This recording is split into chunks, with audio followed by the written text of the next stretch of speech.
अकोल्यात इस्कॉनतर्फे 19 जुलै रोजी होणाऱ्या भव्य रथयात्रेसाठी 31 फूट उंच आणि 5 टन वजनाचा लोखंडी श्री जगन्नाथ रथ सज्ज झाला आहे.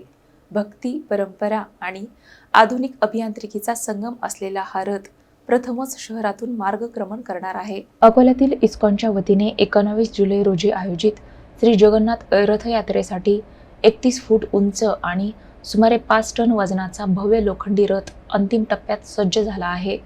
दीपक चौक, खंगरपुरा येथील विश्वकर्मा वर्कशॉपमध्ये राजेश रामभाऊ सोनाळेकर यांच्या नेतृत्वाखाली वर्षभराच्या परिश्रमातून हा रथ तयार करण्यात आला आहे. रथावर भगवान श्री जगन्नाथ, भगवान बलभद्र आणि माता सुभद्रा यांच्या पुरीहून आणलेल्या मूर्ती विराजमान होणार आहेत.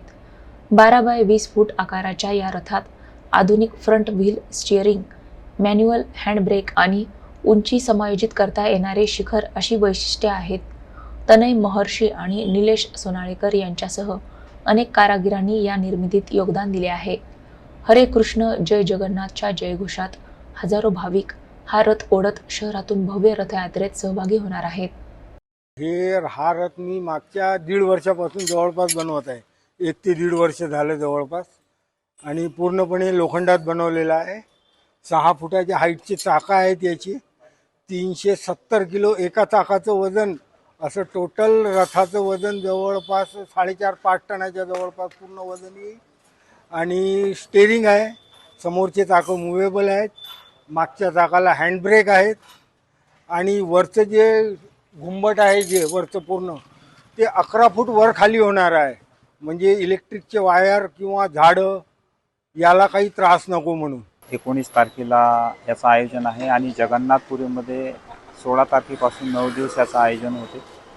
आणि मुख्य उद्देश आहे की आध्यात्मिक जगतात सगळे भक्तगण जुळो, अकोलावासी जुळो, अकोला जिल्ह्यातले भक्तांना पण आम्ही आमंत्रित करतो.